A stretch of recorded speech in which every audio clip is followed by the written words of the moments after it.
Hello, everybody, and welcome to Church at Home with Rachel. Today is Thursday, the 7th of May, and I'm glad to see you. Uh, One of my favorite words in the New Testament is the word ponder, and it seems to be centered around Mary a lot, Jesus' mother Mary. And I'm reading this book called The Holy Longing, The Search for a Christian Spirituality by Ronald Rolheiser. And in it, here on page 220, he talks about this pondering.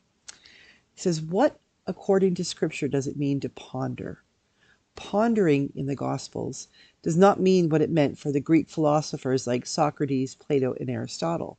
For them, to ponder meant taking seriously the dictum that the unexamined life is not worth living. It meant to reflect more consciously about things as opposed to simply rolling with the flow and leaving life to circumstance and change. For the Greek mind, to ponder meant to intellectually contemplate life's great mysteries.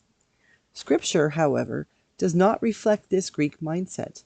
In the Gospels, which exhibit more the Hebrew way of understanding things, to ponder is less a question of intellectually contemplating something as it is of patiently holding it inside of one's soul, complete with all the tension that brings.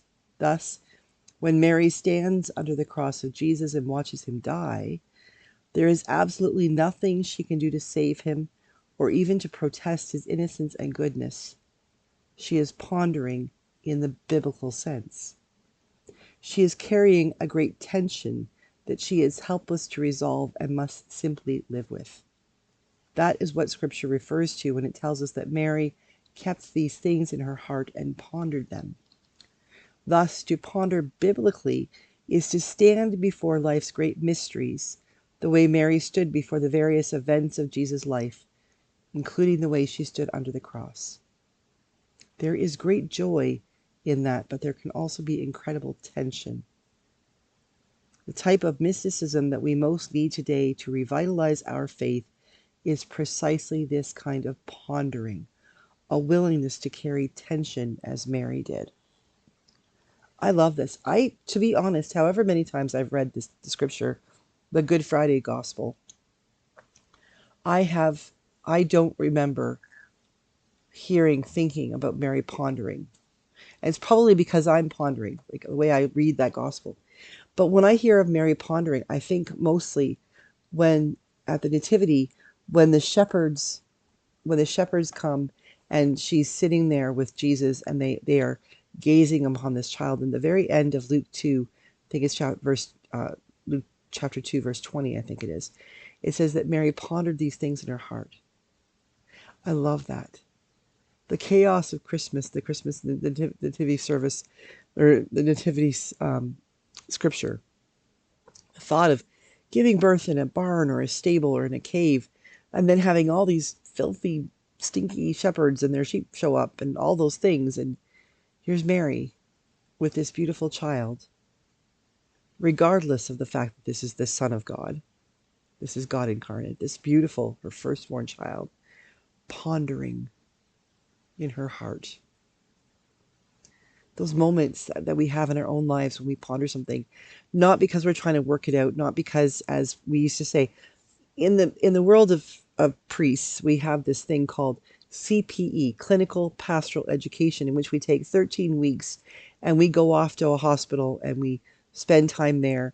And it's horrible for patients, I think. It has to be, because we go there to be chaplains, but we do most of our work is about learning about our own selves and how do we respond to things? How do we pastorally take care of somebody else? And the idea being that if you've never had to face difficult things, you won't know how you respond to them. So you're thrown into situations like being with someone who is dying, being on a cancer ward or a transfusion ward or psychiatric ward, being with people who are in not the greatest place. They're in a hospital. And then you spend your mornings visiting with them, doing programming, and then you come back and you write things called verbatims, where you write down exactly what was said in a conversation by the person you were with and yourself, and you have to try to be as close to what you've done to learn how do you interact, and then you go on and you discuss how you feel about that with other people, and you kind of critique one another and challenge, and CPE is difficult, and it requires us to think a lot about what did we say, how did we say it, what did we feel, would we do that again, did it work, was it effective, did we hurt someone else, have we been hurt, all those things. It's affectionately called navel gazing, sitting in your chair looking at your belly button and sort of coming up with brilliant answers or avoiding answering the question at all.